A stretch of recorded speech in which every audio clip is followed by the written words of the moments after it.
ხო, ну ვიდრე მაგ თემაზე გადავალ ამ საბოტაჟის საქმეზე ვიტყვი, რამდენი ხა მიშა სტატუსზე ლაპარაკს არ ვაპირებ, მაგრამ ზოგადად საბოტაჟის საქმე არის მართლა უნიკალური მოვლენა, არ ვიცი, ესეთი რამ ახლა მე არ მახსენდება ჩვენთან საქართველოში, როდესაც მოხდა, სხვაგან ალბათ მომხდარა, ხო, ბევრი რამ, ყოველ შემთხვევაში დამოუკიდებელი საქართველოს ისტორიაში და ბევრი ჩვენ უსამართლო გადაწყვეტილება გვინახავს სხვადასხვა ხელისუფლების დროს, ხო, პოლიტიკური ოპონენტების დებნა გვინახავს და ყველაფერი გვინახავს.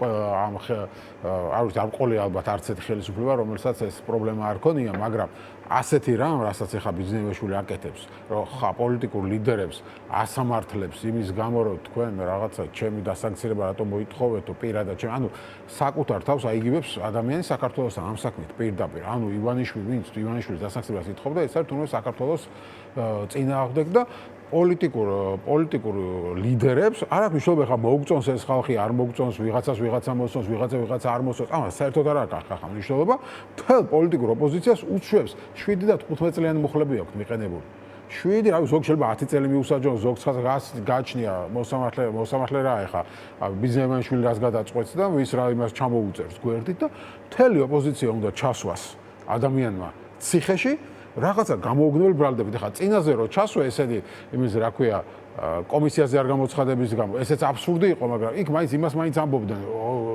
ისა ხელისუფლების წარმომადგენლები რომ მისულიყვენო კაცო რაღაც ამ პარლამენტის ხტომაზე და არ დავიჭერდითო და აქ ხო ხდები. ხო, ესეც აბსურდია, მაგრამ აქ ხო ხდები ახლა. ეს არაბათილებს არა. ხო, რაღაცა ქონდათ სათქმელი, მაგრამ აქ ხო ხდები ხა რაზე არის საუბარი. ანუ ადამიანს რაღაცა ჩვენ დროს ანეკდოტი იყო, რაღაცა უშანკები რატო არ გახურავსო ბოლოს ჩასო. დაახლოებით ესეთი რაღაცა არის, რომ ანუ პოლიტიკურ ოპონენტებს ეუბნება, რომ თუ ჩემს წინააღმდეგ წახვალთ, ეხა ბიზნესმენშვილი რომ მოვიდა პოლიტიკაში, პირველს რასაც აკეთებდა თვითონ და მთელი მისი ოპოზიცია მაშინ იყო რომ დასავლეთში წერდნენ წერილებს, ვაშინგტონ პოსტში გვერდებს ყიდულობდნენ და საქართველოში რაც ხდება, ყველაფერი ცუდი ხდებოდა და მაშინ გამოდის რომ ხა რადგან სააკაშვილს აკრიტიკებდნენ თურმე დასავლეთში და ბრიუსელში და ყველგან დადიოდნენ ეხა მათი წარმომადგენლები და ეს რეფორმები რა რეფორმები არაფერი არ არისო და ივანიშვილი საერთოდ მერე დაოსის იმ ფორუმზე ჩავიდა და ეკონომიკურის და საერთოდ ტყუილიაო რა წინა ხელისუფლება ყვებოდაო და ანუ გამოდის რომ ეხა მაშინდელ ხელისუფლებას რომ დაეჭირა ესენი მიშაზე ცუც რატო ლაპარაკობთ და რატო წერთ სტატიებს რომ თურმე ის მოსული პონტი ყოფილა რა დაახლოებით ეგეთ რაღაცას აკეთებს თუმცა ეგ არ არის მხოლოდ საქმე და საბოტაჟის საქმე პოლიტიკური პარტიების აკრძალვის საქმეც არის დღეს დაადასტურა მიბმულია ერთმანეთს ხო საკონსტიტუციო სასამართლოს იმედად არიან რომ და ვიცით საკონსტიტუციო სასამართლო რამდენად ჯიბეში ხალხს საბოლოო ჯამში საბოლოო ოპოზიციის გასაუქმებლად საწინააღმდეგო აზრის გასაუქმებლად ამაზე ცალკე საბოტაჟის საქმე არის პირდაპირ იმის რაღაცა მტკიცებულება ქვეყანაში უკაცრავად ამ სიტყვის ჩვენ ბავშვობაში 90-იანებში ხშირად ვიყენებთ ხოლმე ბესპრედელი აი ქვეყანაში არის ბესპრედელი ამას ნიშნავს ანუ ტიპი გეუბნება რომ ვისაც მინდა რაზეც მინდა დაგიჭერთ ჩემზე რამეს ანუ ტიპმა რა გააკეთა ხო ნახე პოლიტიკოსებს დავიჭერ თუ ჩემზე საზღვარგარეთ რამეს ცუც სიტყვიან ჩემს სანქცირებას ან რაღაცას მოითხოვენ იმას რა ქვია ხალხს ვინ თუ შემაგინებს და დამწყევლის დავაჯარიმებ უკვე გინება არა უკვე წყევლაზეც დააჯარიმეს ადამიანი ხო გვახსოვს ქალი დააჯარიმეს ივანიშვილის წყევლაზე ანუ ივანიშვილის დაწყევლა ყოფილა დანაშაულება და ისა რა ქვია აქციას კიდე ეუბნება რომ აი ამ რაღაცა იმას თუ გაცდებით პარლამენტის წინ ადგილს ტროტუარზე სადმე თუ გადაადგილებთ ტროტუარზე გადაადგილების გამო დაგიჭერთ კი ბატონო აი ამ ჩარჩოში ყველა ამას აკეთებს ხო აკეთებს რა მაგას ვიძახი რა თქვენ როგორ ფიქრობთ და ამ სიტუაციაში ბოდიშით რა დავასრულებ და რის გამოაკეთებს ის ამას ეს რო შევაჯამოთ ეხლა სიამოვნებაში ბევრი ვარაუდი არსებობს რომ აი რა თუნდა ეხლა მოწმენდილ ცაზე ხო ეხლა არჩევნები არ არის ხო რომ პოლიტიკოსების გარეთ ყოფნა ეშინოდეს რაღაც ქუჩაში დიდი რევოლუციური სიტუაცია არ არის რომ რევოლუციის ეშინოდა ამის გამო იჭერეს არაფერი არ ხდება ხო რეალურად რაც მას შეიძლება საფრთხეს უქმნიდეს და მოწმენდილ ცაზე რატო იქნის დამატებით პრობლემას და ამ ხალხს რატო იქნის ერთ-ერთი მიზეზია ამ ადამიანს უნდა რომ ქვეყანაში დაამყაროს და ახო ისეთ რეჟიმი როგორც აქვს ალიევს.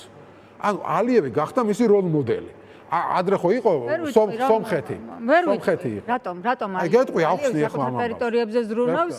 არა, მაგ ხრივ არა. რეალურად ხარდაჭერილია ავტორიტარიზმის ხრივ. ბერდი მუხამედა ვიყავდა დღეს გვერდით ირაკლი კობახიძეს. და პრაქტიკულად მისი როლ მოდელი არის შუა აზიის ქვეყნები, სადაც შვილი ხავს ადმინისტრაციის აქ რეგიონში და პარლამენტის თავმჯდომარედ და ასე. ნახე რას ვამბობ, ადრე მისთვის როლ მოდელი იყო სომხეთი, ხო გახსოვს? პირველ ხანებში რომ ჩავიდა სომხეთში და პრორუსული რო იყო სომხეთი, გამოაცხადა რომ აი სომხეთი უნდა იყოს ჩვენი მოდელი, მაგრამ ეხლა სომხეთმა უღალატა ივანიშვილს, მოდი ასე ვთქვა.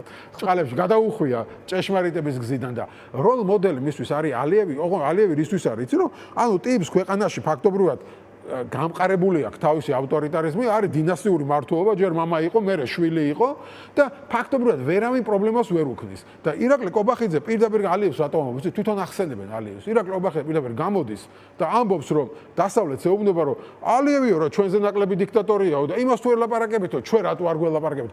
და ერთადერთი მიზეზი რის გამოც? ალიევი არის პრეზიდენტი, რომელმაც ღიად დაუჭირა რამდენიმე დღის წინ უკრაინის გამარჯვებას და სამართლიანობას მხარი პირდაპირ განაცხადა რომ რუსეთი უნდა დამარცხოს აზერბაიჯანში.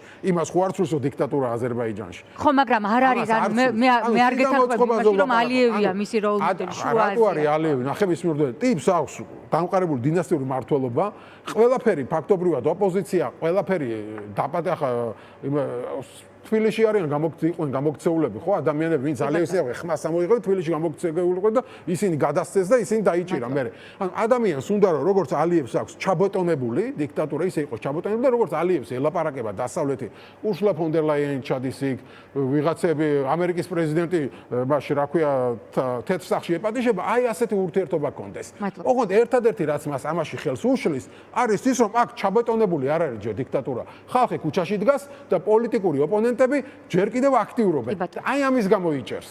იმ ხალხს რომ დასავლეთს უთხრას რომ დაანებეთ თავი, აქ ვერან ვეღარ გაინძრევა, ვისაც მინდა მე ციხეში ჩავსვამ და დამელაპარაკეთ. იმიტომ რომ მე ალიევივით აქ უკვე ვაბეტონებ დიქტატურას.